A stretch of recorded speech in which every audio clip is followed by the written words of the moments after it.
Selamat malam para sobat tidak terlihat, kembali lagi dengan gua, Gilang Nugroho dan teman gua Gue Hadid Abdurrahman dalam podcast Ludah Talkshow. Cuh. tidak bisa terlalu keras ya. Karena kita lagi ada di Tidak mengganggu kenyamanan publik. Betul sekali. Kita lagi ada di luar, baru aja selesai nonton Pengabdi Setan 2. Pengabdi Setan 3. OTW itu. OTW 3 siap. OTW 3. Kita sekarang abis nonton Pengabdi Setan 2 Komunion, tapi sebelum kita masuk ke segmen pembahasan, ada baiknya kita berterima kasih untuk para sobat tidak terlihat yang telah mendukung kita sampai saat ini. Dukung kalian sangat berarti, apalagi ketika kalian follow di akun Instagram kita atau sosial media kita di @pocongludah. Betul, dapatnya @gmail.com loh. @pocongludah.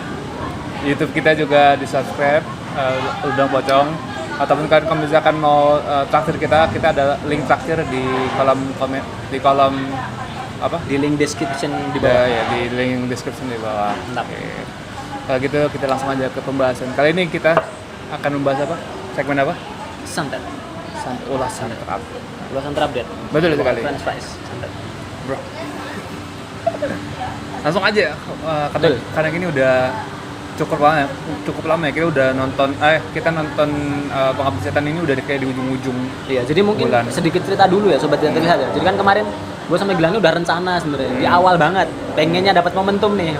Tapi karena Gilang ada kesibukan, gue ada kesibukan, akhirnya ya udahlah. Ada aja halangannya. Betul sekali. Dan mungkin ini kenapa? Yang penting udah nonton. Betul. Dan mungkin ini salah satu ujian dari ini apa? Para sekte-sekte itu ya. Tapi untuk menghalangi kita menonton. Tapi selama dari awal bulan sampai sekarang kita nonton, lu udah terpapar sama teori-teori dari sosial media nggak? Kayak lu kena spoiler, lu kena udah banyak. Bahkan gua terpapar banget sih. Sama, bahkan Joko Anwar kan buat thread di Twitter kan. Oh iya. Iya, dia buat thread di Twitter yang intinya clue buat yang udah nonton sebenarnya. Gitu ya. Gitu. Dan mungkin gini, kemarin gua abis nonton lagi yang pertama. Nah gitu. Di mana? Di rumah. Di YouTube. Oh, udah ada. Cok. Full. Anjir emang. Cuman di scene terakhirnya yang nggak ada. Jadi kan di scene terakhir tuh ada momen dimana Darminah kan ngasih makanan ya, ke keluarganya Rini kan. Biji-bijinya tuh. Nah itu dikasih makanan tapi nggak dikasih scene, kan ada biji-bijinya kan. Itu udah selesai waktu di situ. Sampai situ. Cuman dia cukup merimain. Waktu itu kan gue nonton 6 kali atau 7 kali gue lupa. Buat memperkokoh base-nya maksudnya. Enggak, waktu itu ya karena seneng aja sama filmnya. Oh, lah gua kira lu waktu masih di Jogja tuh loh, men. Gua kira lu nonton sampai 6 sampai 7 kali tuh buat nge-build apa teori-teori dasarnya untuk daripada Pengabdi Setan, biar nanti kedua tuh lu ada bridging-nya gitu. Cuman gini, men, waktu itu kan belum ada info kedua. Oh iya. Bahkan waktu itu gue berpendapat Joko Anwar nggak bakal buat di sana. Betul, nggak bakal buat kedua. Iya. Karena karakteristiknya dia kayak gitu. Iya. Tapi kalau ini sedikit flashback ya, waktu itu gue nonton banyak kali sebenarnya. Ya selain karena filmnya bagus, gue nyobain beda-beda studio. Kan waktu itu kan awalnya CGV di Jogja kan, ada yang apa? Velvet atau apa tuh? Kasur. Oh, ini tuh lu waktu zaman-zamannya di Jogja, men. Masih di Jogja. Gua kira tuh sebelum lu mau prepare buat nonton kedua ini lu nonton banyak gitu. Bukan. Oh, kemarin cuma sekali aja di YouTube itu aja. Iya. Tapi yang masuk 6 atau 7 kali itu di bioskop di Jogja waktu 2017. Di bioskop lagi, coy lu mahal. Sama kan? Dirimu kan? Ngerti, tapi kan mahal, coy. Ya enggak tahu waktu itu. Punya aja budget buat nonton sebegitu banyak sama satu film bangsat. Aku paling banyak nonton sama Dirimu berapa kali? Satu kali, Cok. Sekali ya? Kalau yang buat sama Pengabdi Setan toh. Pengabdi Setan. Dan itu cuma di apa? Di mana tuh? Yang 4D itu 4D. Oh, sama Dirimu yang 4D ya? Iya. Oh ya betul. Sama yang 4D betul. Sama Mas Awan. Nah, habis itu aku nonton lagi sama Mas Awan. Ada yang Velvet kalau di CGV. Yang kasur itu loh. Itu ada juga yang apa? Buat apa? Enggak tahu ya, pengen dapat filmnya. Nonton horor besar itu loh. Nonton horor tapi di kasur dia sebut apa? Loh kan sensasinya dapat selimut. Rono. Kayak gitu ya, sobat buat lihat ya. Selimutan sebelahmu ibu malah. Anjir bodo amat tuh. Cuman memang ya dari situ aku kan bagiku pribadi ya emang itu kan yang pertama tuh film horor terbaik sih kalau buatku. Nah, ini kita udah mulai masuk pembahasan. Ini kan karena udah di ujung filmnya udah lama juga, mungkin bakal banyak spoiler nih. Kita kasih tahu aja. Mungkin kalau yang belum nonton apa ya? Nonton aja lah sendiri. Nonton aja masih ada dan sekedar informasi ya. Apa? Per beberapa hari lalu itu viewersnya tembus 6 juta sekian. Nah, ini kan aku sampai membagi, coy. Maksudnya? Di 21 hari penayangan kayaknya itu 6 juta sekian. Iya. Jadi butuh kisaran 35 hari. Untuk aku punya target sebenarnya. Ayolah, semoga 10 juta. Ngalahin si KKN bisa penari. Betul. Kan aku kemarin salah sebut juga. Ternyata KKN itu kan aku kira 7 juta. Iya. Ternyata 9 juta, Cuk. Gila. Anjir. Tapi aku optimis sih karena ini baru hari ke-21. Ya insya Allah lah. KKN penayangan berapa hari itu? 40 harian. Oh lama ya? KKN kayaknya 40 harian. Kalau yang PS pertama itu 40 harian juga. Makanya harusnya bisa nih. Bahkan ini kan di hari ke-20 sekian kan tadi masih rame kan? Masih rame. Masih rame. Karena gini, aku ngelihat trennya si Joko Anwar ini nonton ulang. Aku di PS pertama nonton 6 atau 7 kali aku. Untuk mencari detail-detailnya. Betul. Gitu. Jadi orang yang udah nonton tuh nonton lagi. Tapi itu kayak untuk penggemar movie banget deh. Kalau misalkan untuk buat hype doang masih sekali buat. Betul, cuman gini men, aku kan ngikuti IG-nya Joko Anwar banget kan. Yeah. Ngikuti. Jadi kan dia kalau kayak kemarin nonton di Solo tuh ada Matahari Singosaren. Itu aku sedikit cerita ya. Aku pertama kali nonton bioskop di situ. Tahun 2009. Aku nonton bioskop. Film apa pertama kali? Pulau Hantu. Oh, aku ngerti. Yang esek-esek. Iya. Yang Ricky Harun masih pertama banget. Oh iya. Itu pertama kali tiketnya 7.000 kalau nggak 4.500. Aku nonton pakai sendal jepit, naik eskalator sendalnya copot satu. Tapi kenapa dia nonton di sana? Siapa? Si Joko Anwar. Waktu itu posisinya gini, Singosaren itu kan udah nggak beroperasi. Oh, karena emang bioskop bersejarah maksudnya. Betul. Pengen ngikutin lagi. Jadi di Solo iya. itu tuh bioskop pertama di mall tuh Singosaren. Oh iya pasti. Dan udah 7 tahun atau berapa tahun tuh dia nggak beroperasi. Iya. Jadinya dia ngambil base itu dan itu kan memang konsepnya kan nggak bayar tiket. Hah? Jadi misal lu udah pernah nonton nih, lu bawa tiket bekas. Bohong seriusan? Seriusan. Sampai sekarang? Oh enggak, itu cuman kan karena dia kan roadshow-nya Joko Anwar. Oh, gua kira karena maksudnya mau cari untung dari mana kalau kayak gitu bioskop. Enggak. Memang itu konsepnya dia nggak cari untung. Nonton bareng di situ, tapi ya itu loh ada yang lesehan di depan. Kan kursinya udah nggak layak. Oh iya. Udah rusak-rusak bahkan udah yang nggak ada kursinya ada. Kayak gitu men. Tapi itu hype-nya dapat banget sih dan aku kan ikuti di situ kan. Jadi kayaknya ini emang Joko Anwar ngebuat ritmenya untuk nonton ulang. Kayak gitu. Iya. Iya, tapi itu maksudnya baik lagi kayak mungkin rasa itu muncul sama orang-orang yang pengen tahu banget cerita si Pengabdi Setan ini ataupun emang orang-orang yang horror addict dan dia pengen nyari detail-detailnya gitu kan. Kayak salah satu contohnya tuh kayak Mas siapa tuh? Mas yang di Jogja yang kacamataan? AB. Mas Abe kan dulu sempat nonton 2 sampai 3 kali si Perempuan Tanah Jahanam sampai dia tuh dapat detail-detail di mana bocorannya ternyata di sini ada yang kurang segala macam kayak gitu. Iya. Ya gitu sih. Betul. Ya itu tadi apa? Sama yang udah ngikuti Joko Anwar lama pasti. Iya. Ya, itu tadi intermezzo daripada segmen PS1. kali ini. Nah, sekarang kita mulai untuk pembahasan daripada Pengabdi Setan 2 Komunion. Dari awal. Nah, benar, kita mulai dari mana dulu nih? Mau langsung ngasih red dulu? Red belakangan aja. Oh, red belakangan aja. Udah kita bahas timeline, bukan timeline, tapi ngebahas secara garis besar daripada si Pengabdi Setan 2 ini. Mau nyeritain ulang?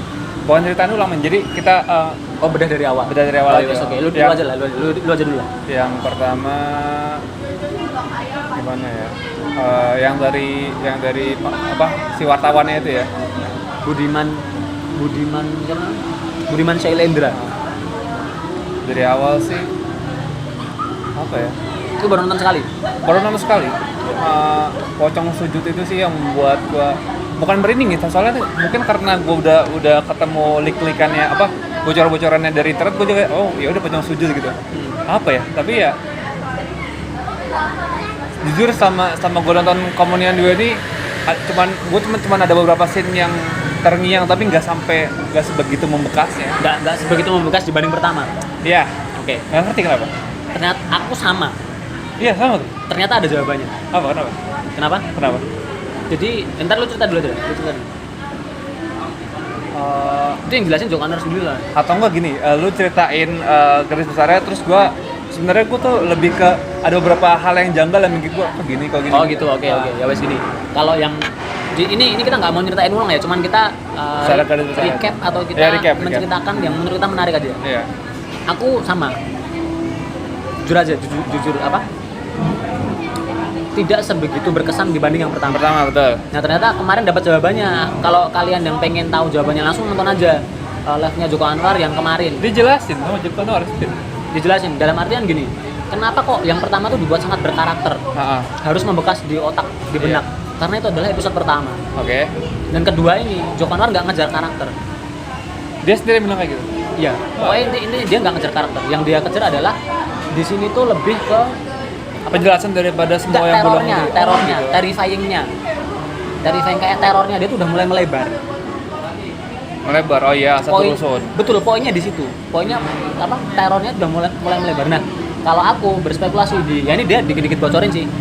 Yang ketiga ini akan lebih global. Akan lebih global dan akan ada. Kan kemarin tuh ada yang nanya di waktu sesi sharingnya itu. Kan di MB Lok kan, di Blok M di Jakarta. Itu dia ada yang nanya, ini kayaknya PS3 gimana?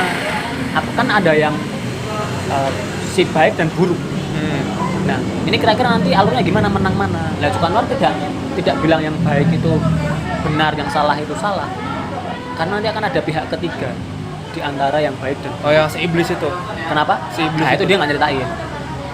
Kayaknya emang coachnya di sana, maksudnya kan di ini mungkin rada lompat-lompat ya, soalnya lu tadi ngebahas tentang baik dan buruk dan ada pihak ketiga. Di scene terakhir daripada Pengabdi Setan 2 Kemudian ini dia bakal nampilin lagi karakter yang mungkin bakal menjadi kunci daripada finale si Pengabdi Setan mungkin ya. Siapa Darminah sama ini? Iya, yang dua Asmara Abigail sama Fahri Albar. Iya. Terus dia bilang kan si ceweknya bilang oke, si cowok pas si ceweknya pokoknya bilang kita ada di pihak mana kan, terus ditangkapin lagi kita ada di pihak kita sendiri. Nah terus kata lo mungkin kenapa itu yang ketiga bakal menjadi global karena salah foto sama foto yang terakhir kalau yang ternyata dia sejaman sama pas zaman kemerdekaan itu. Oke, ngomongin timeline ya. Ngomongin timeline, terus mungkin iya bener bakal jadi global karena dia emang pengen ngebikin dari apa yang gue tangkap dari pesan yang di fotonya itu ya, emang dia pengen membuat lebih besar lagi efek daripada si pengabdi si sekte-sekte ini. Ya. Soalnya kan dia kayak istilahnya itu kayak ada di event-event besar Indonesia lah gitu. Betul. Ya kurang lebih mungkin cakupannya kayak gitu. Cuman posisinya kalau si Darminah sama si Fahri Albar itu sebenarnya dia tuh nggak nyari aneh-aneh men. Mereka cuma nyari awet muda. Ya. Jadi di foto yang di scene terakhir itu adalah foto tahun 1955 kalau ini pas itu.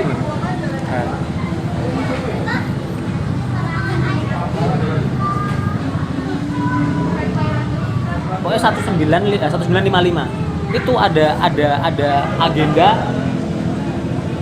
konferensi Asia Afrika di Bandung. Yeah. Itu bukan kemerdekaan. Iya. Yeah. 10 tahun setelah kemerdekaan berarti kan. Oh iya betul. Itu mereka masih muda dan di timeline-nya PS kedua itu tahun 1984. Iya. Itu dia masih muda. Jadi dia ini poin nyari awet muda. Dua orang ini nyari awet muda. Dan itu kan hamilnya kan namanya Raminom itu kan. Nah, dia tuh ternyata sekte khusus untuk punya anak. Oh, bisa dapat tua ini dari mana? Ya aku nonton pertama, tak ulang-ulang lagi. Emang di pertama dijelasin secara dijelaskan. Jadi anaknya si ibu ini ngomongin timeline aja ya? Atau aku cerita recap timeline aja ya? Ya, coba. Recap timeline ya. Jadi kan gini pertamanya ya. Ini bagusnya dari episodenya ulang dari tahunnya. Dari tahun aja tuh. Tahun aja biar jelas. Dari tahunnya aja. Oke, jadi tahunnya secara gamblang ya. Pertama itu tahun ini. Pokoknya tahun 1955 waktu ada konferensi Asia Afrika. Ya kan? Iya. Si Pak Budiman itu diculik sama 4 orang yang bawa mobil tadi. Ya, polisi, bawahannya polisi tuh. Itu polisi. Jadi itu kan ada dijelasin kan dia. Iya, ada Fahri Albar yang jadi sekte. Hah? Ada? Ada tuh, dulu banyak ada. Kamu tahu inget scene pertama yang duduk di kirinya Pak Budiman Itu Fahri Albar? Itu Fahri Albar. Oh, nggak nyadar aku. Dia itu polisi. Oh. Oke, nangkap. Itu Fahri Albar. Oke. Terus kanannya nggak tahu. Yang nyetir itu Bron Palarai, bapaknya Rini dan seterusnya. Yang kiri juga nggak tahu. Nah, ketika mereka dibawa ke Boska, itu kan nama temannya Boska. Bosa apa Boska ya? Bosya ya, yang Bosya. di petualangan Sherina kan itu. Iya. Di apa nggak tahu di Bandung bintang. mana gitu lah.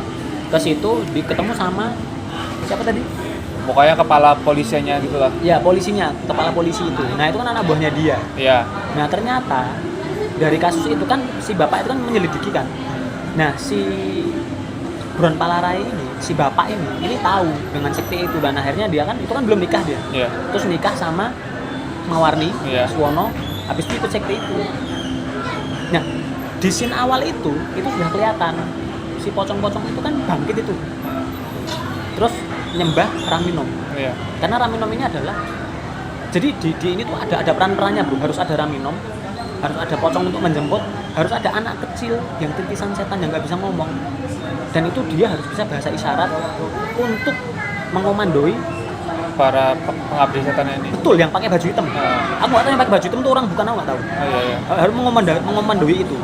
Nah temanya kayak gitu, habis itu kan time skip kan. Habis itu masuk ke tahun 1981, itu PS pertama. Jadi selang berapa tahun ya? 1955 sampai 81 lah, berarti kan Iya. 30-an tahun sekian ya? Iya. Nah, 30-an tahun. Oh, ya 30-an tahun, iya betul. Ya kan? Betul 30-an tahun. 30-an tahun sekian kan? Coba Pokoknya kan eventnya setiap 30 tahun tuh. Enggak, tapi ini enggak, kalau kejadian itu 29 tahun sekali. Panennya tuh tiap 29 tahun sekali. Cuman ini waktunya ini kayaknya nggak ada hubungannya sama interval panen tuh. Nggak ada hubungannya, soalnya kan berapa sih? 55 kurangi 81 kurangi 55 berapa? 81, 55, 26 tahun. 26 tahun setelah itu mereka punya anak dan tinggal itu rumah nenek. Iya. Tahu kan?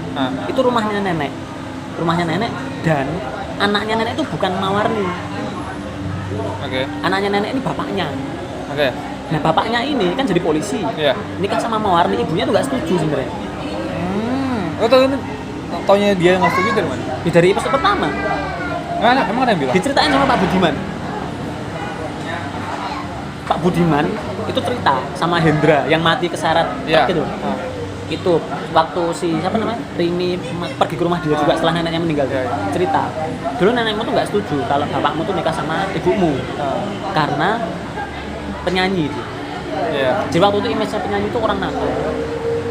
Oh, dan duitnya juga belum tentu kan. Oh Betul. iya, seniman image-nya dulu Seniman, lebih ke seniman. Betul, seniman itu nggak baik. Iya. Habis itu ibumu nggak bisa punya anak.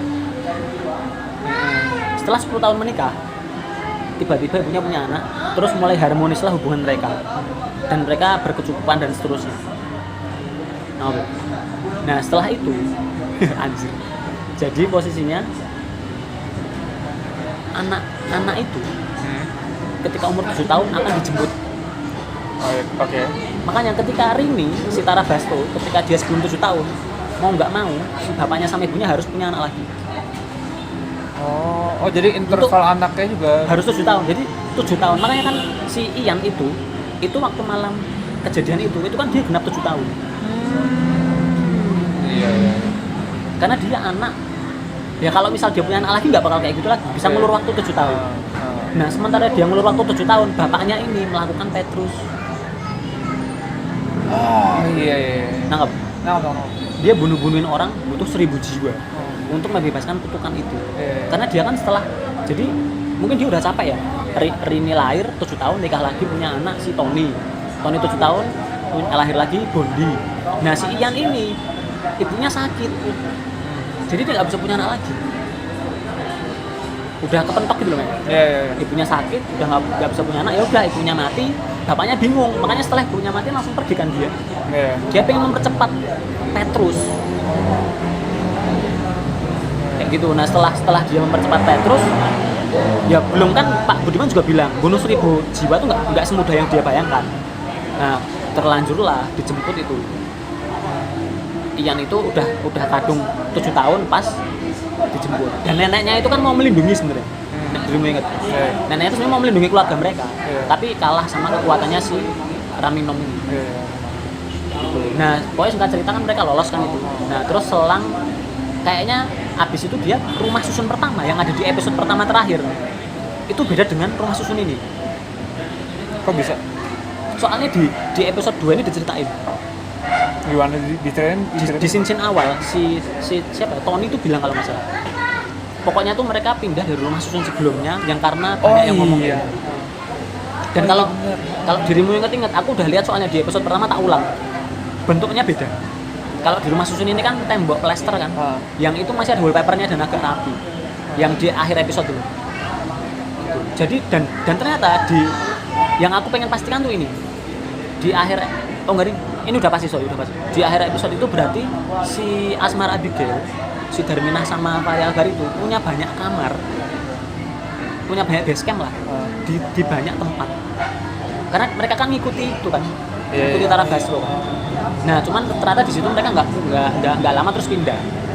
Nah ini kan temanya kan 981, kejadian itu 84, berarti kan selang 3 tahun kan. Nah berarti dia di Rususun pertama tuh nggak lama, karena dia cerita aku di sini udah 3 tahun. Berarti kan semenjak di PS pertama kan. Ya udah, yang kedua ini udah nggak bisa ngelak mereka, karena bapaknya, aku tuh juga agak bingungnya gini men. Bapaknya ini apakah nggak tahu dengan kegiatan sekte itu gitu, sampai dia bisa masuk ke rusun itu? Karena kalau bapaknya pengen melindungi, ini kontradiksi. Kalau dia tahu di situ untuk panen, dia nggak bakal masukin anak-anaknya ke situ. Gitu ya udah, akhirnya singkat cerita sampai situ ya, dan terjadilah kan di rusun itu kan sebenarnya dulu kan bangunan kecil, yang bangunan kecil memang buat panen. Oh emang dibangun buat panen kan? Emang bangun ya, makanya bentuknya tuh aneh banget, kenapa cuman kayak di lapangan kosong terus tiba-tiba ada apartemen gitu kan. Tapi di foto-foto yang di Pak RT kamu lihat, iya. Itu kan dulu kan bangunannya tuh ya bisa dibilang kayak bosa gitu, kayak bangunan Belanda lama yang kecil. Oh gua kira tuh kayak gereja gitu malah. Ya kayak gitulah, sejenis bentuk kayak gereja bangunan lama gitu, tapi kecil, tapi lama-lama kan gede dibangun. Iya, itu kecil terus ada makam, nah terus itu dimasukin buat panen terus. Dan orang gini, korban-korban itu, nek feelingku ya, analisaku, suaminya atau orang-orang yang punya di apartemen itu adalah anggota sekte. Iya. Dan mereka rela mengorbankan keluarganya. Oh iya. Karena kayak kamu tahu yang apa namanya, bapaknya meninggal kebakar itu, kan punya buku kan, itu kan buku sekte. Itu punya ibunya? Punya bapaknya. Itu punya bapaknya. Punya ibunya kayak mana? Punya bapaknya itu. Itu punya bapaknya. Itu anggota sekte, punya bapaknya. Nah, kok malah dia yang mati duluan? Kenapa? Malah dia yang mati duluan. Nah, bapaknya itu kan ceritanya meninggalnya kan nggak di situ. Kebakar kan? Kebakar di rumah sebelumnya atau gimana? Iya, dan akhirnya mereka memindahkan ke situ. Rumah kontrakan sebelumnya. Kayak gitu. Ya, kurang lebih dari timeline kayak gitu sih. Dan nah itu tiap 29 tahun sekali gitu. Sebenarnya kalau dibedah per karakter itu tuh banyak banget ini yang bisa dijabarkan sebenarnya. Iya. Sama kayak ada teori yang kalau yang bilang sebenarnya itu Tara Basro tuh bakal menjadi wadah selanjutnya dari si Raminor itu. Kalau tapi emang iya men, yang orang yang di scene terakhir kan si Ian masukin daun itu kan, soalnya kan bahagialah dan hidup selamanya gitu kan. bisa jadi. Iya, soalnya kalau misalkan Tara Basro itu nerima semua khayal itu, dia jadi Raminor itu. Bisa jadi dia jadi Raminom atau dia jadi anggota sekte kayak Asmara Abigail. Enggak, dia nggak jadi anggota sekte, dia bakal Tetap jadi Raminom menurut Raminor, bakal nerusin ibunya. Itu ada. Tapi kalau kayak gitu agak aneh men. Kenapa si ibu harus berakhir? Gini, ibu kan baru 3 tahun itu. 3 tahun jadi Raminom lah. Iya. Ya kan? Nah, ketika misal misi itu sukses, semua keluarganya mati. Iya. Tara Basro dimasuki daun. Iya. Kenapa harus ganti ke Tara Basro? Karena udah waktunya paling. Karena emang ada yang bilang kenapa di keluarga bapak tuh yang cewek cuma satu, karena emang dikhususkan buat wadah itu. Oh, atau mungkin gini men. Jadi Raminom kan. Cuman dia harus nikah lagi. Ya, bisa jadi harus nikah lagi, punya keturunan lagi, 7 tahun sekali, saling menjemput. Iya, bisa jadi kayak gitu ya? Bisa jadi dia nanti punya keluarga yang bakal ada anak ceweknya, ada anak ceweknya. Dan siklus itu berulang. Oke. Ada teori yang kayak gitu. Terus ada lagi yang teori yang keluarga yang tadi tuh yang bapaknya kebakar. Kan sebenarnya kan anaknya benci kan sama bapaknya. Pas kejadian kebakaran itu emang ternyata anaknya sengaja mengunci pintunya biar bapaknya mati kebakar. Bisa jadi, karena kan bapaknya bilang kan kayak ngehantui dia kan. Buka pintunya. Bisa jadi ya itu benar, dia emang karena benci terus ada kesempatan buat ngebunuh bapaknya soalnya itu kayak bencana kebakaran. Iya. kunci lah. Iya. Cuman di PS3 kayaknya sih itu kan namanya kan Muzaki atau siapa gitu. Nama aslinya tuh. Iya ya. Nah, itu kayaknya dia akan ada ambil peran juga. Iya pastinya. Soalnya dia yang ngerti bahasa isyarat. Iya, ngerti bahasa isyarat si itu sekte itu kan. Kayaknya bakal ada head to head sama si Ian itu deh. Mungkin. Cuman kemarin aku kan nonton yang pertama itu kan. Terus di sesi tanya jawabnya Jokanar tuh ada yang nanya, "Bang, Jokanar tuh kan sering banget masukin apa? Gambar kuda laut atau tempur naga." Nah, ternyata tuh dia nyeritain sendiri kalau itu di videonya. Apa? Kenapa dia suka dengan jadi Kuda film laut. Jokanar khasnya kan ada ibu hamil sama tangkur naga. Karena kenapa tangkur naga? Karena tangkur naga itu jantannya bisa melahirkan. Iya. Dia bilang gitu. Iya. Nah terus yang ditanyain itu gini, waktu di scene pengabdisan pertama, di scene Bondi ngelihat Ian nonton TV terus ada peso, ini nggak? Iya. Kan abis mereka diambil di rumah kan lari ke rumah Pak Ustadz itu, Iya. Pak Ustadz yang mati itu lah. Iya. Kan nonton TV kan, Ian nonton TV di depan ini Bondi, ada buah, ada peso. Iya. Nah di situ tuh ketika di situ tuh ada majalah Tempo, ada gambar tangkur naga. Nah si orang ini mengait-ngaitkan apa hubungannya Pak Ustadz dengan tangkur naga. Iya. Aku mulai mikir, Pak Ustadz datang ke situ baru pindah. Ini yang PS1 kan? PS1, bukan PS2 ya. Pak Ustadz datang ke situ baru pindah sama anaknya Hendra. Nggak tahu asal usulnya gimana, nggak tahu Hendra ini anak siapa. Ya nggak tahu Hendra ini anak siapa. Terus Joko Anwar bilang, tangkur naga itu jantannya melahirkan. Lu kepikiran sesuatu nggak? Maksudnya si Ustadz ini melahirkan gitu. Bukan kayak gitu ya. Apa sih? Secara gamblang bukan kayak gitu. Apa jadi?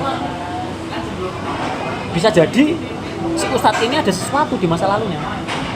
Trans maksudnya. Kenapa? Dia trans Enggak, kalau aku cewek. bukan itu sih. Kalau aku mikirnya malah mungkin dia ini sekte atau gimana. Hah? Kok jadi sekte itu maksudnya? Ya karena ada pesan itu. Jauh kayaknya. Kenapa? Enggak masuk kayak. Gimana? Kayak terlalu jauh deh. Kenapa?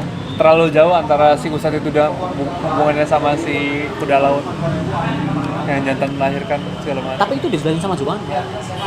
Terus kayak benang warnanya di mana? Aku belum nemu benang merahnya. Poinnya cuma gini, di rumah Pak Ustadz itu ada majalah Tempo, ada kuda lautnya. Iya. Nah, si Joko Anwar jelasin kuda laut itu jantannya melahirkan. Oke kan? Nah, setelah itu aku menghubungkan aja. Pak Ustadz datang ke situ nggak ada istrinya, nggak ada apa-apa. Tiba-tiba bawa anaknya Hendra. Ya kan? Nah, pertanyaan Jadi anak angkat. ya kak gini, kalau mikir secara logis dan secara normal ya normal aja bisa. Cuman aku mencoba berpikir agak ekstrim nih, dalam artian Ustadz ini kenapa dia kan ujung-ujungnya mati kan, Iya. ujungnya mati kan, ya itu loh. Apa? Apakah mungkin dia ini punya apa dosa di masa lalunya gitu, sehingga akhirnya dia matinya kayak gitu. Enggak, kayaknya semua ustadz yang ada di pengabdi setan mati dengan tragis. Ya itu kan penjelasan gamblangnya Joko Anwar ya. Kayak yang di dua kan juga matinya kan tragis lah. Iya. Dipatahin sama setan. Cuman ya itu, ya ini kan namanya teori nyambungin liar ya. Iya. Aku masih ada rasa penasaran sih, itu kenapa? Dari dua film itu kan ditanyakan, bukan tanya sih, Jakon di film atau enggak gini deh. Di film Pengabdi Setan yang kedua ini banyak banget backlash yang diterima sama Joko Anwar. Salah satunya tuh Bosya yang ngeluarin statement kalau misalkan ya Bosya itu bukan, Bosya sendiri secara film mengeluarkan statement kalau misalkan Bosya itu bukan tempat-tempat tempat-tempat pengabdi sekte yang seperti diceritakan film horor yang sedang naik baru-baru ini. Itu Bosya sendiri yang itu. Terus masalah Petrus ada yang bilang itu sebenarnya sih isu sensitif. Jadi nggak bisa ujung-ujung mengkaitkan Petrus tuh ulah dari satu orang gitu. Itu juga isu sensitif. Kedua, terus mempertanyakan kayak ada yang bilang teori liarnya tuh bukan spekulasi liarnya, Joko Anwar tuh Islamofobik karena setiap ustadz yang ada di Pengabdi Setan mati semua kan. Terus salah ya. Pokoknya ada di Pengabdi Setan 2 ini banyak banget backlash yang diterima sama Joko Anwar sih gitu. Cuman kalau menurutku itu sebenarnya udah dari dulu men. Film, cuman karena mungkin setelah PS1 kan dia kan lebih terkenal ya. Jadi mungkin lebih banyak masyarakat umum yang mengkonsumsi filmnya. Yeah. Tapi kalau di tiap diskusi film dia pasti ada kayak gitu. Dari semenjak Kala, Pintu Terlarang banyak banget itu. Pintu Terlarang itu kan yang Bumil jadiin patung rahim gitu loh. Wah itu dulu banyak banget aninya. Yang pedes-pedes lebih pedes banyak. Nah. Jadi kalau menurutku sih itu bukan hal yang baru bagi dia. Terus ada lagi teori yang mengaitkan kalau misalkan pengabdi setan tuh sebenarnya bapaknya tuh ikut ke sekte yang ada di pintu terlarang. Ada yang bilang sebenarnya pintu terlarang dan juga pengabdi setan tuh sebenarnya masih satu sekte. Soalnya gue ngeliat di TikTok tuh ada satu gedung di pintu terlarang namanya Bosare apa gitu. Herosis. Nah, terus kenapa kalau lu lihat udah laut ke bahasa Inggris kan seahorse. Kalau misalnya otak-atik jadinya Herose itu. Ya Herosis kan. Nah. Ya dan di sesi kemarin tuh dia juga bilang ini semua akan ada kaitannya. Aku agak lupa ya antara ada kaitan dengan semua film-filmnya dia. Makanya dia kan bilang ini pengabdi setan ini universe. Dia bilang ini tuh universe. Berarti benar bakal jadi kayak Falak universe gitu ya? Nggak tahu mungkin.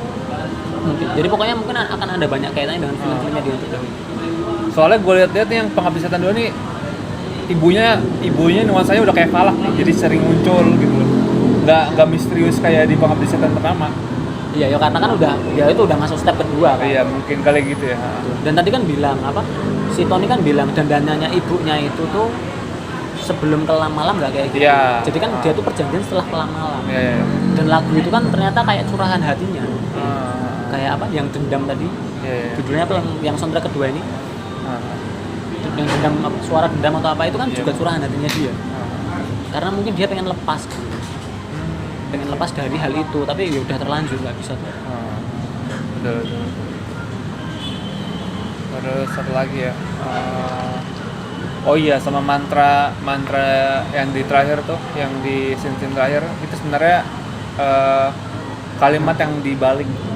Iya, dan itu di sesi kemarin dia juga cerita. Oh iya. Itu mantra asli. Itu mantranya apa? Kenapa? Mantranya emang itu sebenarnya. Jadi gini, kalau Sujono ceritanya gini. Ayu Laksmi itu kan ibunya kan. Itu kan jadi waktu pertama kali open casting, dia telepon si Ayu Laksmi itu sedang di India. Oh gitu. Sedang mandi di Sungai Gangga. Oh gitu. Aku nggak tahu dia mungkin Hindu atau apa ya.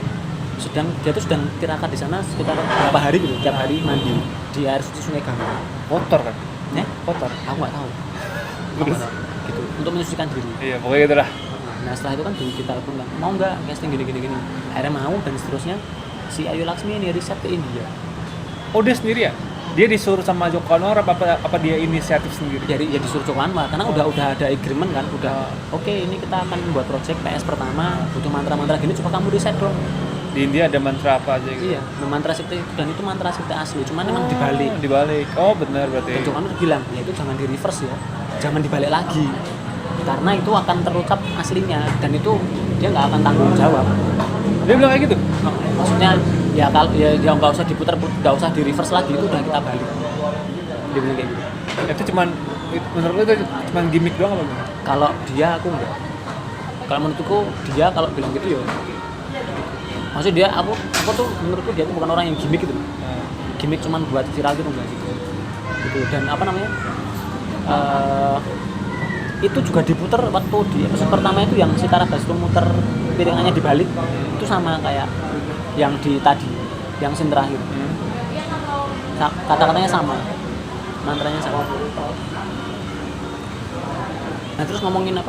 Fear of anguish. Fear of anguish itu kan yang buat ngusir Aminom itu kan. Iya. Nah itu kan kalau di zaman abad pertengahan itu kan alat penyiksaan. Iya itu alat penyiksaan tuh. Dimasukin ke kalau orang anus itu. Anus atau vagina. Iya betul. Terus diputar melebarkan. Nah kan ada yang nanya, itu kenapa? Apa hubungannya? Jadi kenapa si Aminom takut sama itu? Nah menurut lu kenapa? Oh biar nggak punya anak ya? Ya biar nggak punya anak kan maksudnya. Jadi rusak. Iya sih. Oh nggak tahu. Ya aku malah baru kepikiran nih. Itu nggak ada hubungannya dengan nggak bisa punya anak ya? Ya otomatis kalau misalkan itu kan rusak ya jadinya. Iya, rahimnya rusak ya. Bukan rahimnya, lubangnya malah rusak. Ayo kan dia kan nanti nyambungnya ke rahim. Kalau dikaitin sama kalau itu sekte biar punya anak sih kayak gitu. Tapi si Joko Anwar sendiri bilang kayak gitu. Kalau Joko Anwar ngejelasin nggak fear of anguish itu kenapa si setannya takut? Nah itu yang belum dia jawab.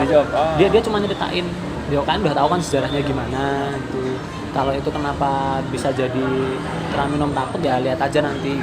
Jadi berarti intinya disimpan di yang masih disimpan. tiga, ya. Masih disimpan. Terus juga nyiksanya pakai dan juga cara penyiksaannya pakai abad pertengahan kan, kayak narik badan itu kan ya kuda itu tuh. Itu kan pertengahan juga. itu penyiksaan abad pertengahan itu. Iya makanya. Cuman posisinya kalau aku kayak nyambung nggak sih, aku nggak tahu ya, ini cuman berteori aja. Ramilun ini kan dulu kan pasti pendosa kan?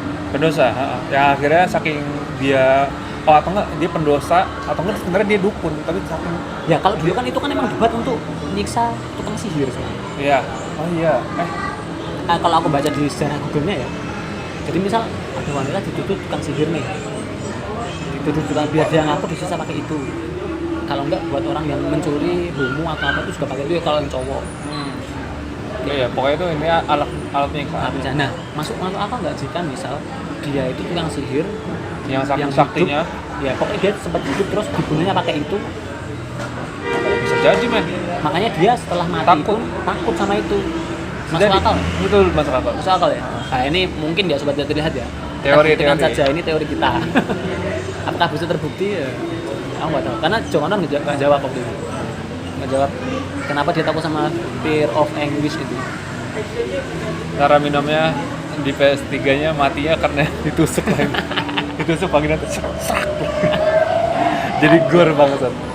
Ya, cuman aku tadi juga agak kaget sih kan nonton sama Gilang tadi kan ada anak-anak kecil dan ada orang tua yang mengajak anaknya itu sangat tidak disarankan sih. Sangat tidak. Anjir tuh adegan-adegan gore semua loh. Tapi tadi kayak bapak-bapak sampingmu nggak tahu deh ini film apa, makanya dia ngajak keluarganya aja. Enggak boy, dia tahu. Nah, itu.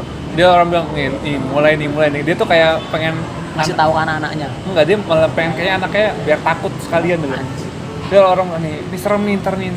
Parah. Cuman lihat kalau nih serem nih ntar terlalu gitu. Anjir tuh apa sih gitu. Ya maksudnya kan anak-anak kecil kayak itu udah dilatih kayak gitu. Tapi kayaknya ekspresi anaknya malah biasa-biasa aja. Ya, tapi itu secara merusak loh. Mungkin. Secara alam mungkin bagi anak-anak yang pada umumnya itu bakal ngebuat dia takut. Tapi kalau yang kayak di sebelah gua tadi dia malah kayak biasa aja gitu kan. Gua ketika filmnya habis dia nggak kayak takut ngintilin ibunya atau segala macam, dia kayak udah kayak jalan biasa aja gitu. Kalau menurutku malah gini men, anak-anak itu nggak akan takut langsung di situ karena mungkin dia nggak ada referensi sebelumnya. Iya. Jadi dia akan menerima aja. Nah cuman penerimaan setelah itu, apakah dia jadi sadistik, dia jadi tega dengan orang-orang? Iya. Betul. Kayaknya sih aku kayak gitu sih. Iya. Tapi emang banyak banget hal yang menurut gua kayak ganjil aja gitu, kayak di Pengabdi Setan. Gimana? Kayak misalkan kayak salah satunya apartemen yang dibangun di tengah-tengah tanah kosong terus gak ada siapa-siapa gitu kan. Menurut gua itu udah aneh banget sih. Itu emang bener kayak emang khusus untuk pemanenan gitu ya sih. Cuman kalau di zaman itu aku sih ngerasa nggak aneh. Aneh boy, itu tetap aja aneh. Menurutku aneh. Aneh banget itu. Setidaknya kalau rusun pasti ada sebelah kiri kanan pasti ada satu atau dua. Ini benar-benar tanah kosong melompong udah kayak padang mahsyar. Oke, cuman pertanyaanku gini, menurutmu orang-orang yang tinggal di situ itu orang-orang yang punya uang kah? Enggak, tentunya kan rusun. Nah, karena tadi si Rini kan juga bilang, ya kan, si Rini juga bilang, ini tuh proyek pemerintah yang mangkrak, nggak diurus, ya kan? Yeah. Makanya posisinya juga di sini, karena kan nggak ada yang mau buat di sekitar sini, karena rawan banjir pertama. Karena di situ dia udah jelas bilang langganan banjir. Jadi nggak ada yang membuat di situ, dan ketika ada orang yang mau tinggal di situ pasti kan karena ekonomi kan. Kalau menurutku sih, ya oke mungkin dari segi bangunan itu aneh sendiri di situ kan. Cuman bagi orang-orang yang misal dia gelandangan, nggak punya rumah, ada kayak gitu, dia bakal tempati nggak? Dan mungkin di situ nggak ditarik orang mungkin, atau mungkin dia tinggal. Ada RT-nya kok. Ya tapi kan RT itu dalam menurut tanda kutip kedok. RT kan anggota juga. Ada juga anggota. Pasti anggota RT itu, dia yang tahu dari awal. Ya, itu juga anggota. Jadi misal nih, ayo tinggal sini aja untuk memasukkan calon-calon umpan, apa enggak? Iya. Dan menurut gue kayak gitu sih. Apa namanya? Karena lu tadi kan bilang sempat ada beberapa hal yang menurut lo janggal gitu. Sama yang habis pengajian terus orang-orang pada cabutkan, terus itu cabutnya kemana? Soalnya kan sebelumnya dijelasin kalau misalkan di sana tuh kalau udah hujan sangat jarang ada kendaraan umum kan. Menghilang kemana mereka tuh tiba-tiba Ya, orang kalau- sekitarnya udah pada kosong. Ya mungkin sih kan ada scene yang turun dari bis aja. Iya. Scene turun dari bis. Nah itu kan misalnya di jalan, sini kan tanah lapang terus apartemennya kan. Nah di sisi sininya ini kan agak rimbun tuh. Nah, mungkin di situ ada kampung mungkin. Tapi ya nggak tahu, mungkin jaraknya jauh. Jauh banget itu. Ya cuman kalau di Dan zaman kenapa dia mau ke sana? dia ini siapa? Yang para pelayat ini. Para pelayat itu. Heeh. Ya aku nggak tahu bro. Karena tapi nek menurutku itu masih logis. Nek menurutku ya masih logis aja karena dikaitkan dengan waktu itu. Dan gini, kalau nggak gini wes, logikanya gini wes. Dirimu pernah ke Gunung Kidul? Pernah. Gunung Kidul kan, oke kan Gunung Kidul. Jarak satu rumah dengan rumah yang lain atau antar desa wes, itu tuh jauh loh men. Jauh. Jauh. Nah, cuman waktu aku dulu sempet di sono itu, misal ada yang meninggal dari desa sebelah, jarang naik motor tuh setengah jam. Itu setengah jam tuh jalan gelap, nggak ada macet loh. Jauh itu, tapi pada datang pakai motor rombongan. Itu kalau aku sih ngaitkannya mungkin karena masih guyup gitu loh, mungkin ya. Maksudnya kalau dari pengalamanku Tapi kan kayak gitu tuh masih ada. Itu di desa kan. Betul, tapi gini kaitannya adalah itu kan medio tahun lama kan. Dimana waktu itu Jakarta juga belum se-metropolitan atau megapolitan sekarang nih. Dan itu daerah pinggiran. Notabene Jakarta Utara. Pesisir kan. Iya. Harusnya sih budaya itu masih ada harusnya. Budaya Indonesia. Nah, menurutku itu tidak terlalu aneh sih. Tapi kan ya masing-masing ya misal merasa itu aneh. Aku karena gini, kejanggalanku yang pertama tuh dijawab sama sobat tidak terlihat yang di YouTube. Kan kita sempat memperdebatkan itu. Ini kenapa kok Pak Budiman ini bilang ibunya ini temennya dia? Ingat ya? Kenapa bukan cucunya atau gimana? Kan kita sempat memperdebatkan ya. Nah, ternyata di situ udah dijelasin. Coba Mas tonton ulang aja gitu. Ternyata bener. Jadi kita tuh salah. Yang dimaksud Pak Budiman itu bukan Mawarni Suwono. Tapi Neneknya. oh. Jadi temennya dia waktu sekolah rakyat itu neneknya, bukan Mawarni Suwono. Aku nonton lagi jadi jadi inget aku. Kayak gitu. Padahal aku di awal sudah sangat underestimate kan. Wah mosok skripnya sampai salah ya. Ternyata neneknya. Temennya neneknya, Budiman tuh temennya neneknya. Dan aku malah penasaran, si neneknya ini jangan-jangan ada hubungannya sama Lukman ini siapa? Yang polisi ini Lukman siapa? Lukman itu, si polisi itu. Yang kepala kepolisian Yang itu. kepala kepolisian. Kayaknya ada hubungan sama itu. Mungkin kan masih satu circle. Satu circle. Dia wartawan. Nah ya. Si wartawan ini, si Budi ini kenal sama neneknya. Iya. Apalagi Mandu yang merasa janggal apa? Terus kayak si siapa tuh yang preman itu nggak ngerasa takut ketika ngeliat ibu. Udah jelas kan itu dandannya kayak gitu loh, masa lo kira itu penghuni sana sih, aneh banget. Oh kalau lo nganggap kayak gitu? Aneh banget. Kayak terus ada lagi mention di Pengabdi Setan 2 ini terlalu banyak jump scare yang cheesy, yang kayak kita udah bisa nebak nih abis ini bakal kayak gini. Salah satunya yang pakai korek api yang kayak gelap terus tiba-tiba nyala terus pocongnya nengok itu kan kayak Ya. soalnya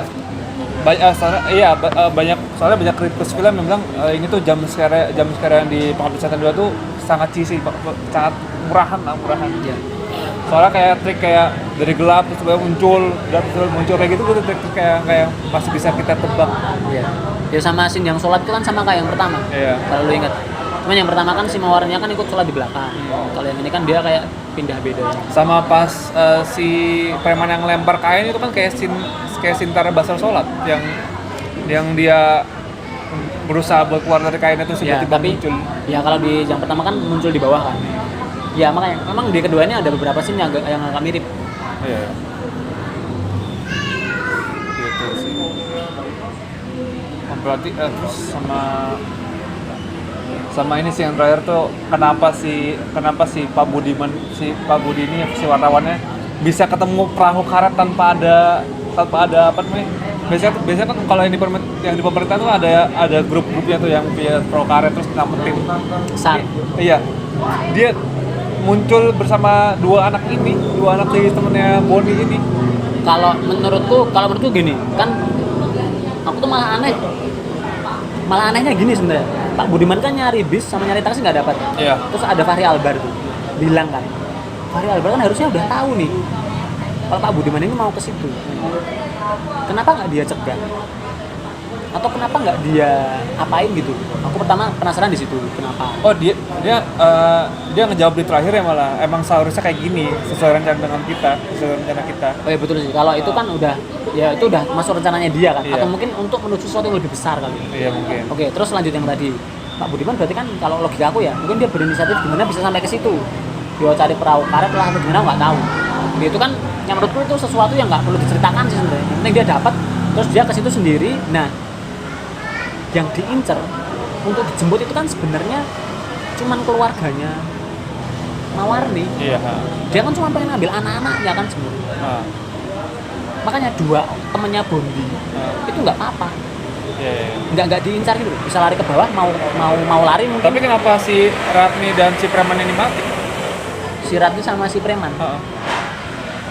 Kalau si dua anak ini nggak diincar. Sedangkan yang satu yang kacamataan kan penduduk rusun, seharusnya dia juga meninggal dong. Kalau menurutku karena gini, karena mereka udah dapat tujuan mereka. Jadi si yang preman itu mati kan ketika masih dikejar tuh mereka. Iya. Belum dapat itu. Si siapa namanya? Tari. Tari kan. Pokoknya cewek itu lah. Ya Tari. Nah kalau Tari sebenarnya mati dia adalah latar belakangnya sih. Itu Joko Anwar yang bilang. Apa latar belakang? Ntar sih. Itu kalau menurutku dua itu mati karena itu masih proses. Nah sedangkan dua ini kan mati ketika anak-anaknya belum ketangkep. Iya. Oke kan, makanya mereka mati. Nah, ketika mereka udah ketangkep, si temennya Bondi dua orang ini kan lari tuh, lari ke bawah, terus mungkin ketemu sama Pak Budiman itu. Terus mereka lari ke atas, nolongin. Karena Pak Budiman itu kan dikasih bekal sama polisinya, dikasih fear of anguish, dikasih peluru. Ya yang pokoknya bisa buat ngalau. riset 30 tahun itulah. Betul, yang bisa buat ngalau si pocong-pocong tadi, sama dikasih apa gitu. Biji itu kan. Itu kayak logam kok, bukan biji merah itu. Jadi kayak logam yang buat menghalau si pasukan pocong itu. Kan pocong itu datang pakai butir-butir biji. Nah, nghalaunya pakai apa itu logam itu. Nah, terus yang menurutku kebetulan itu adalah si anak kecil itu bisa bahasa isyarat. Jadi dia bisa menghalau Si sekte Ian yang ini. hitam-hitam. Karena Ian itu udah nyuruh buat nangkep kan. Tapi kan terus dia gini-gini kan, akhirnya diem sektenya itu. Kebetulannya itu mungkin. Nah, ya udah akhirnya selamat. Kan terus loganya kayak gitu. Nah, terus kalau si Tari itu kenapa kok dia mati? Karena asal usulnya itu juga masih banyak yang penasaran. Nek sementara ini yang beredar informasinya Tari ini kan pelacur kan. Dia pelacur pindah ke situ, dia banyak mengaborsi anaknya. Makanya ini teorinya. Ya cerita-cerita yang nggak tahu teori atau apalah ya. Pokoknya yang tersebar di medsos. Dia banyak mengaborsi anaknya. Makanya kan ketika dia itu sampaikan ibu kuburanku sempit, itu tuh anak-anaknya yang udah diaborsi sama dia. Itu. Dan pertanyaanku malah ada laki-laki yang nyari dia kan. Iya. Nah, aku malah penasaran dia tuh kabur, laki-laki itu siapa? Apakah suaminya atau apanya aku nggak tahu. Karena dia kan ke situ kan kabur. Nah terus kalau Joko Anwar tuh bilangnya gini, Tari itu sebenarnya orang yang nggak ada hubungannya dengan hal ini. Dengan cerita ini. Betul, tapi dia mati karena Dosanya. betul, karena ketepatan dia masuk ke situ dan dia punya dosa, dia mati. Dan penjelasan kenapa Ustadz mati, penjelasannya gini, kalau Joko Anwar, Ustadz aja yang rajin ibadah itu bisa mati, apalagi kita yang nggak rajin ibadah. Makanya kita harus rajin ibadah. Nah cuman endingnya adalah apa bedanya matinya Tari dan matinya Ustadz? Menurutmu? Apa? Tari sama Ustadz sama-sama mati nih. Mati. Bedanya apa? Ya bedanya setelah itu Ustadznya selama hidupnya banyak ibadah, dia mati. Setelah itu dia Surga maksudnya. Nah, arahnya ke situ. Kalau Tari sama-sama mati, arahnya Ke neraka kayak gitu. yang pasti dia dibilang yang ditanya yang dia menuju dia mati kan ada tiba-tiba ada suara radio kan Ya, kita tunggu di neraka. Waduh, Ya, kayak gitu. wadidaw. kayak gitu tuh. Oh, semakin menguatkan kenapa dia dosa dia itu aborsi, karena pas di terakhir diliatin pocong bayi gue. Iya, pocong bayi. Jadi dia tuh kayak ya ke situ lah, arahnya ke situ. Aborsi. Pocong anak ngeluarin bayi dari mulut kayak pikolog. Bisa lagi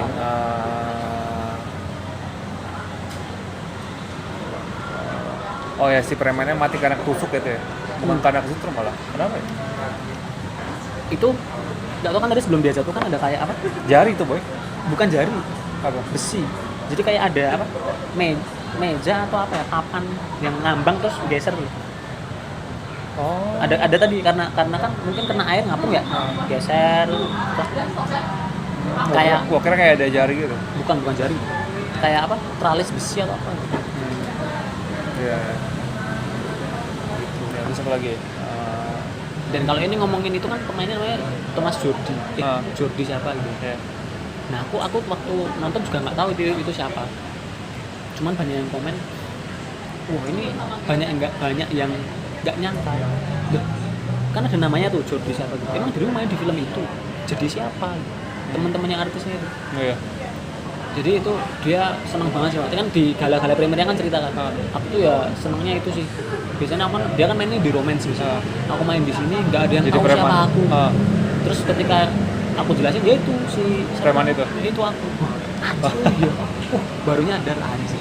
Berarti wah, Bang Supanor emang sukses banget garap aku. Karena Ngebuat jadi pemeran lain itu kan. betul, dan ternyata tuh gini man. Waktu awal casting dulu, Iya. si Jordi itu pertama kali di casting sama Supanor buat jadi Tony. Ya Tapi karena nggak biasa ganteng gitu lah ya. Iya, Dia- tapi nggak lolos ternyata. Terus jadi si Fendi Sapa itu lah. Iya. Nah, terus Asmara Abigail itu sebenarnya di casting buat jadi Ibu. Rini. Oh, betul Rini. Tapi nggak lolos. Nah, akhirnya ambil Tara Basro, dia jadi Termina Sikte itu. Kayak gitu. Itu ya. Berarti fix ada yang 3 nih. Menurutmu 3 ini udah jadi finalnya apa bakal ada? Nggak tahu. Aku nggak bisa nebak sih oleh. Soalnya banyak banget apa ya? Tapi ini balik ke pertama ya. Ini kan sebuah pola ya. Jokanor tuh bilang pola ini nggak cuma terjadi di satu keluarga kecil Rini. Oh iya, soalnya si siapa tuh? Si Bondia yang bilang. Si Bondinya kan yang bilang yang keriting itu. Aku yakin kejadian kayak gini tuh nggak terjadi di keluarga kita doang. Nah, Mungkin itu jadi poinnya di kata situ. kuncinya ya. Ya, dan ini menurutku gini men. Di episode pertama, bukan episode pertama, di scene pertama tadi kan ada pocong sujud sama Raminom di Bosha atau Di Bosha. Nah, itu menurut kenapa mereka bangkit? Pertanyaannya itu. Ya kenapa ya? Kan logikanya gini, mereka bangkit untuk menjemput anak iblis. Ya kan? Biasanya itu logikanya. Iya. Karena selama ini kayak gitu. Harusnya di situ ada yang dijemput. Iya. Berarti makanya mungkin Bosha sampai klarifikasi karena mungkin arahnya ke situ. Oh, mungkin dikirain tempat sekte. Iya, betul. Bukan, ya kan? Berarti harusnya di situ dan itu sukses harusnya malam itu. Ya enggak? Iya. Karena nggak ada apapun. Mungkin udah diambil ke keluarganya yang dijemput itu. Di kasus malam itu. Iya. Kan berulang lagi ke keluarganya. Nah, terus aku ada pertanyaan aneh, men. Apa? Di episode TS pertama itu kan rumahnya kan di tengah makam-makam, Iya. Di tengah makam. Oh iya, betul. deket makam. Iya, iya, Menurut itu sebuah kebetulan atau itu disetting? Aku awalnya mikir itu disetting karena polanya kayak yang kedua. Yang kedua ini kan dia nyapin tempat, Iya. ada makam, dibangkitkan ngambil di situ. Nah, cuman ketika aku tahu itu tuh rumahnya nenek, aku jadi berpikir ini rumah nenek, berarti kan udah ada dulu nih. Iya. Berarti teori itu nggak masuk akal kalau menurutku. Ya nggak? Kalau Iya. itu memang disiapkan untuk panen gitu. Iya, betul. Berarti apakah itu mungkin cuma kebetulan di dekatnya ada makam-makam? Kebetulan ya paling. Kebetulan mungkin.